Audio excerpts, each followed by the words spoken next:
আজ তোমাদের একটা স্পেশাল রান্না শেখাই। কদিন আগে আমি নিজেও শিখলাম। মুরগি সর্ষে ভাপা।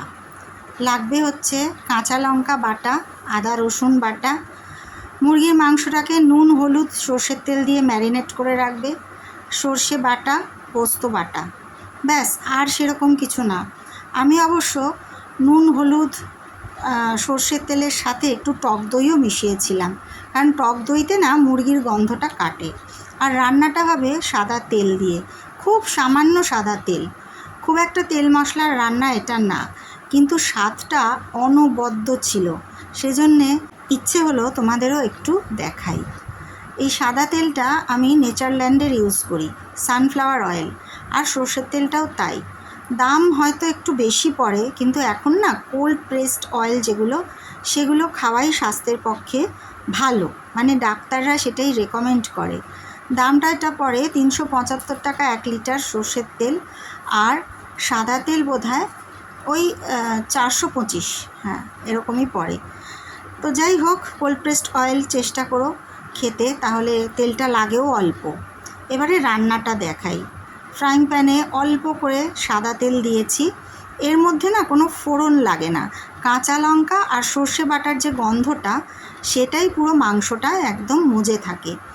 আমি কোনো দিন সর্ষে বাটা দিয়ে চিকেন শুনেছি, কিন্তু করে খাইনি। পোস্ত দিয়ে চিকেন খেয়েছি, কিন্তু সর্ষে বাটা দিয়ে খাইনি। তাই জন্য প্রথম ভেবেছিলাম কেমন বা হবে, আদৌ খেতে পারবো কি না। কিন্তু খাওয়ার পরে এত ভালো লেগেছে কি বলবো। আমি সেদিন 400 গ্রাম চিকেন এনেছিলাম।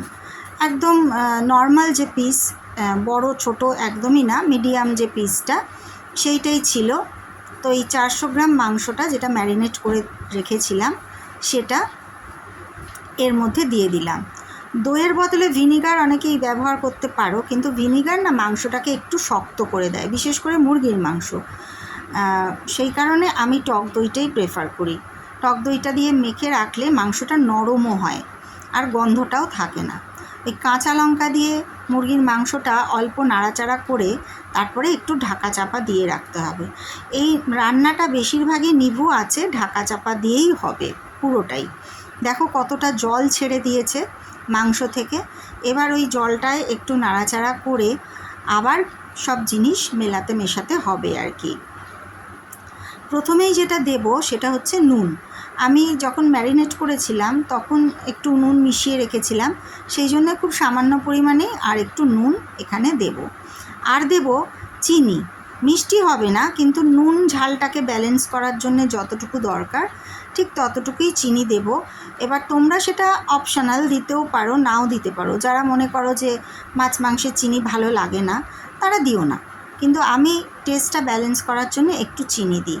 আর কাঁচা লঙ্কা বাটা যেটা করেছি, সেটা কিন্তু একটু বেশি করেই করেছি। এই যে লাল লাল লঙ্কা হয় না, বাজারে পাওয়া যায় পাকা লঙ্কা, সেই পাকা লঙ্কাগুলোর কিন্তু একটু আলাদাই স্বাদ। এমনি কাঁচা লঙ্কা যে স্বাদ কামড়ে দেখবে, আর লাল লঙ্কার স্বাদটা কিন্তু আলাদা, একটু টক টক হয় আর ঝাল ঝাল।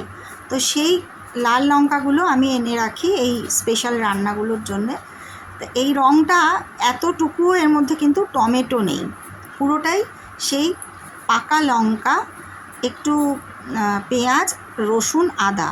পেঁয়াজ রসুন আদাটাও খুব সামান্য পরিমাণে, মানে এক গাদা নয়। এক একজন মাংসতে এত পেঁয়াজ রসুন আদা দিয়ে দেয় যে ওটা মানে মনে হয় যেন পেঁয়াজ আদার ঝোলটাই খাচ্ছি, সেটারই গন্ধটা আসে। সেটা হবে না। আমরা তো মাংসটা খাবো, তার যে টেস্টটা হবে সব রকম মিলিয়ে সেটাই খেতে ভালো লাগে খুব বেশি। তার জন্যে পেঁয়াজ আদা রসুন কোনোটাই না, সবটাই খুব ব্যালেন্সে অল্প করে দেবে। এবারে এইটা 2-3 চামচ, যেটা তোমাদের মানে যতটা ঝাল তোমরা খাবে সেই স্বাদ অনুযায়ী দিয়ে তারপরে নাড়াচাড়া করে আবার বন্ধ করে দেবে। এবার পোস্তটা বেটে নেব। আমি মিক্সিতেই করেছি, কারণ সেদিন আমার একটু তাড়াহুড়ো ছিল, তাই মিক্সিতেই করেছি। সেদিন বলতে গতকালই বানিয়েছি এটা আর তোমাদের আজকেই দেখাচ্ছি। তো পোস্ত বাটাটাও আমার হয়ে গেছে। আবার ঢাকা চাপাটা তুলে খানিকটা নাড়াচাড়া করে, মানে এই নাড়াচাড়া করতে করতেই যে জলটা চিকেন থেকে বেরিয়েছিল, সেই জলটার মধ্যেই কিন্তু মাংসটা সেদ্ধ হয়ে যাবে। আসলে চিকেনে খুব বেশি সেদ্ধ হতে দেরিও লাগে না। এবার দিয়ে দেব পোস্ত বাটাটা। পোস্ত বাটার সাথে কিন্তু ওই যে কাজু, কিশমিশ, চারমগজ কিচ্ছু নেই, শুধু পোস্ত বাটা মানে পোস্ত বাটাই। এক গাদা জিনিস দিলে কিন্তু স্বাদ ভালো হয় না। এবার দিয়ে দেবো সর্ষে বাটা। পোস্ত সর্ষে বাটাটা দিয়ে আবার খানিকটা মাখিয়ে ঢাকা চাপা দিতে হবে। আমি টিভিতে যে রান্নার শোগুলো হয় একদম দেখি না, কারণ এত জিনিস মনে হয় বাজারে কোনো মশলা আর বাকি থাকলো না, সবটাই একটা প্রিপারেশনের মধ্যে দেওয়া চাই। এটা বড্ড অসহ্য লাগে। আমি কিন্তু এতে তেজপাতা, শুকনো লঙ্কাও দিইনি, গরম মশলাও দিইনি, কিচ্ছু দিইনি। এই সব রকম মশলা মিশিয়ে যদি আমি দিই, এক গাদা মশলা মিশিয়ে, তাহলেই যে রান্নাটা ভালো হবে আর অল্প মশলায় হবে না তা কিন্তু নয়। এই যে দেখো, আমি কিছুটা পাকা লঙ্কা বাটা এইভাবে কাঁচের বোতলে ভরে ডিপ ফ্রিজে রেখে দেবো, পরের দিন আবার কোনো রান্না করলে কাজে লাগবে। যাই হোক, নিভু আঁচেই করলাম, গ্যাসটা কম করে দিয়েছিলাম।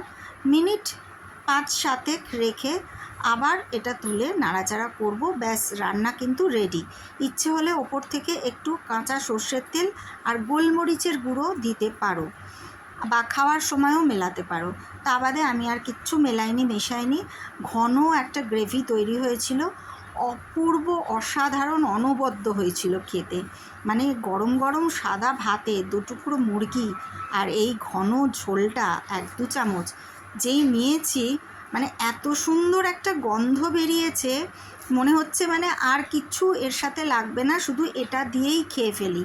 আর কিচ্ছু নিইনি, বিশ্বাস করো, ইভেন স্যালাডটাও নিইনি কালকে। ভীষণ ভালো লেগেছে খেতে, তাই জন্যই প্রিপারেশনটা তোমাদের সাথে শেয়ার করলাম। সর্ষে বাটা, লঙ্কা, মুরগি, হ্যাঁ পোস্ত দিয়েছি কিন্তু সেটা অল্প, সেই জন্যে পোস্তটার নাম আর উল্লেখ করলাম না। তাহলে কেমন লাগলো তোমরা জানিও। সবাই ভালো থেকো আর আমার সঙ্গে থেকো। টাটা।